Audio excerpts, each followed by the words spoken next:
უმაღლესი ლიგის ორი მატჩი ფიზიკური დაპირისპირების ფონზე წარიმართა. დინამო არენაზე ჩემპიონატის ლიდერი ბოლნისი სიონს მასპინძლობდა. მეორე ნახევრის მიმდინარეობისას აღმოსავლეთ ტრიბუნაზე დინამოს გულშემატკივრებს შორის მცირე კამათი მოხდა. რის შედეგადაც ბოლნისელმა ქომაგმა დინამოს შეურაცხყოფელი და დამამცირებელი შეძახილი დაიწყო. საპასუხოდ საქართველოს ყველაზე ტიტულოვანი კლუბის ფანები სიონის გულშემატკივართან მიცუდნენ და ხელჩართული ჩხუბი წამოიწყეს. სიტუაცია მალევე განეიტრალდა დაძაბულობის აღკვეთაში მონაწილეობა სტადიონზე შეკრებილმა სამართალდამცველებმა და სტიუარდებმა მიიღეს. მე-14 ტურის კიდევ ერთი შეხვედრა ცხინვალსა და თერჯოლის საპონელოს შორის რამდენიმე წუთით შეჩერდა. მიზეზი აქაც ქომაგებს შორის სიტყვიერი და ფიზიკური დაპირისპირება გახდა. თამაშის მეორე ნახევრის მიმდინარეობისას საპონელოსა და ცხინვალის გულშემატკივრებს შორის სიტყვიერი დაპირისპირება შეხლა-შემოხლაში გადაიზარდა. დაძაბულობა მალევე ჩაცხრა. სიტუაციის განეიტრალებაში მონაწილეობა სტიუარდებმა მიიღეს. ორივე მატჩის დროს მომხდარ ინციდენტს ფეხბურთის ფედერაციის სადისციპლინო კომიტეტი უახლოეს დღეებში განიხილავს.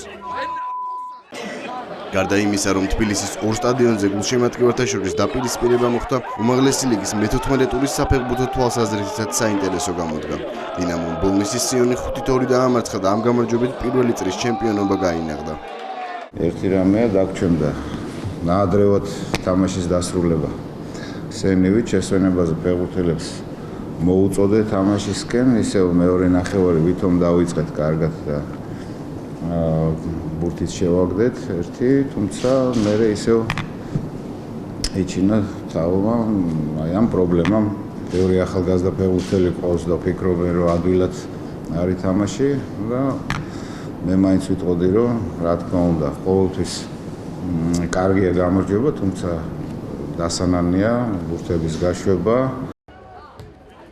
ცხინვალმა თერჯოლის საპონელო უშანსოდ 3-0 დაამარცხა. შეხვედრაში ყველა გოლი ნიკა კაჭარავას ანგარიშია. ცხინვალელთა ფორვარდი ჰეტრიკის შესრულების შემდეგ ბომბარდირთა დავაში 13 გოლით ერთპიროვნულად გალიდერდა. ცხინვალმა კი ამ თამაშის მოგებით მესამე ადგილზე გადაინაცვლა.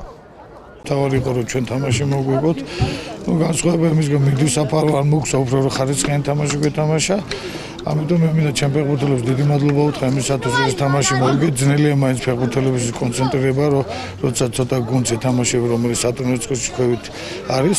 ამიტომ ბევრი მომენტები ვერ გამოვიყენეთ. მინდა რომ ფეხბურთელებს დიდი მადლობა უთხრა დღევანდელი თამაშისთვის, რომ უნდა მოემზადოთ შემდეგი თამაშისთვის. თავი გუნდური შედეგია, მაგრამ რა თქმა უნდა ინდივიდუალურ შედეგსაც ვაქცევ ყურადღებას. ჩემი მოვალეობაა უშუალოდ გოლის გატანა და მიხარია რომ ბევრი გამოქვს, მაგრამ თავარია რომ გუნდმა მოიგო დღესაც, კარგად ვითამაშეთ. ვაჯობეთ მეტოქეს და ყველანაირად დავიმსახურეთ გამარჯვება. ტურის დარჩენილ შეხვედრებში ქუთაისის ტორპედო მატკაციანი თბილისის ლოკომოტივი 2-0 დაამარცხა. ჩიხურამ შუქურას 1-0 ძლია. სამტრედიამ ლანჩხუთის გურიასთან შეხვედრა 3-1 მოიგო. დინამო ბათუმას საბურთალოს უმასპინძლა და 2-1 დაამარცხა. ფოთის კოლხეთსა და ზუგდიდს შორის შეხვედრა 0-0 დასრულდა. 14 ტურის შემდეგ უმაღლეს ლიგას 37 ქულით საქართველოს ყველაზე ტიტულოვანი კლუბი დინამო თბილისი ლიდერობს. ეროვნული ჩემპიონატის მორიგი ტურის შეხვედრები 11-12 დეკემბერს გაიმართება.